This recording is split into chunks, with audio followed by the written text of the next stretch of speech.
आपण पाहत आहात लाईव्ह महाराष्ट्र पोलीस टाइम्स। आज दिनांक 14 एप्रिल 2025 भारतरत्न डॉक्टर बाबासाहेब आंबेडकर यांची 134वी जयंती मौजे हाडोळती तालुका अहमदपूर येथे मोठ्या उत्साहात साजरी करण्यात आली। त्यानिमित्त सकाळी ठीक 10 वाजता डॉक्टर बाबासाहेब आंबेडकर यांच्या प्रतिमेस पुष्पहार अर्पण महाराष्ट्र राज्याचे माजी मंत्री बाळासाहेब जाधव यांच्या हस्ते करण्यात आले। ध्वजारोहण हाडोळती येथील ग्रामपंचायत सदस्या सौ ज्योती कांबळे धम्मानंद यांच्या हस्ते करण्यात आले।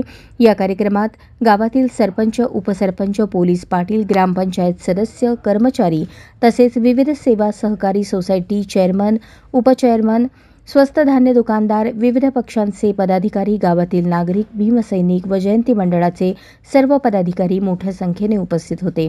ठीक 5:30 वाजता डॉक्टर बाबासाहेब आंबेडकर यांची भव्य मिरवणूक नियोजित पुतळा ठिकाणाहून काढण्यात आली। या मिरवणुकीत सर्व धर्म समभाव एकता याविषयीचे प्रदर्शन दाखवण्यात आले। मिरवणुकीचे सर्व संचलन जयंती मंडळ व हाडोळती येथील पोलीस ठाणे अंमलदार व सर्व कर्मचारी यांचे बहुमोल सहकार्य लाभले।